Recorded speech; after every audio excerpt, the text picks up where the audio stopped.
তোমায় মনে করে স্বাধীনতার দশক জিয়া লাও লাও লাও সালাম স্বাধীনতার দশক জিয়া লাও লাও লাও সালাম লাও লাও লাও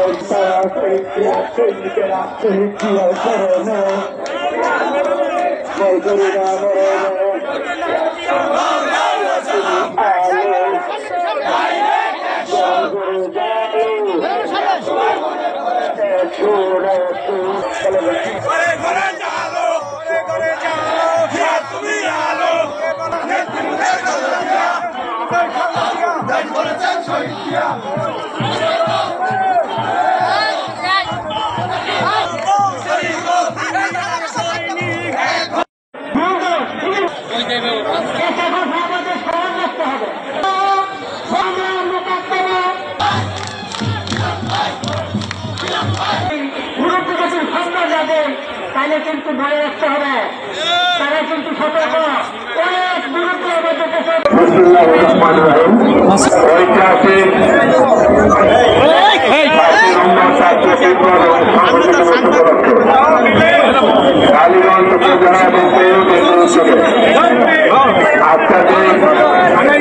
অনুষ্ঠিত হল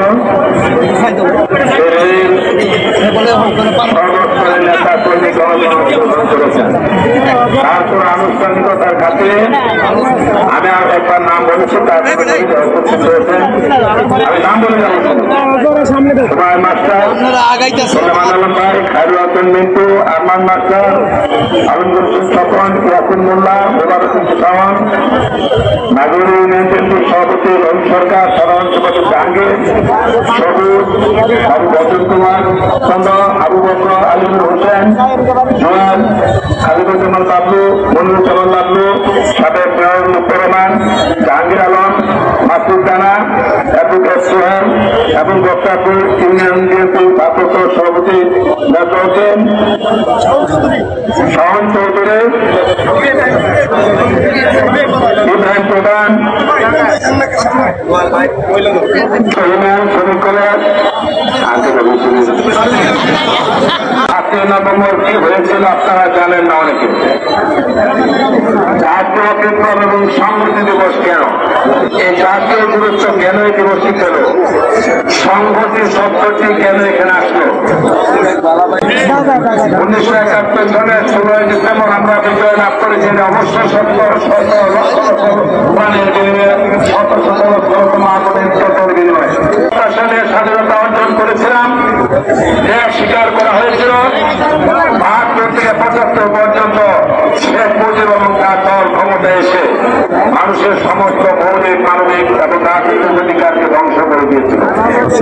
যে গণতন্ত্র ছিল স্বাধীনতা সংগ্রামের নিয়ামক শক্তি, পাকিস্তানিরা যে গণতন্ত্র আমাদের দিত না, সমবন্টন দিত না, বৈষম্য করত, সেইটা থেকে নাকপাল থেকে মুক্ত হওয়ার জন্য আমরা স্বাধীনতা সংগ্রাম করেছিলাম।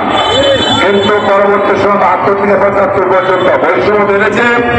রেশন সব মিল ফ্যাক্টরি প্রধান তার যে সমস্ত জায়গায় বাকশালের রাজত্ব কায়েম করা হয়েছিল। সর্বশেষ ৪০০ না ১৩০০ রাষ্ট্রের রাষ্ট্রের অনেক ব্যক্তিগত সরকারের দোষর হয়েছিল, লজ্জার কথা, খুনের কথা। ৩০,০০০ জাসদের নেতা কর্মীকে খুন করেছিল যারা, তখন জাসদ অপোজিশন রাজনৈতিক শক্তি ছিল, অত্যন্ত শক্তিশালী ছিল। দ্রুত ক্ষমা রাখতে বলতে হয়।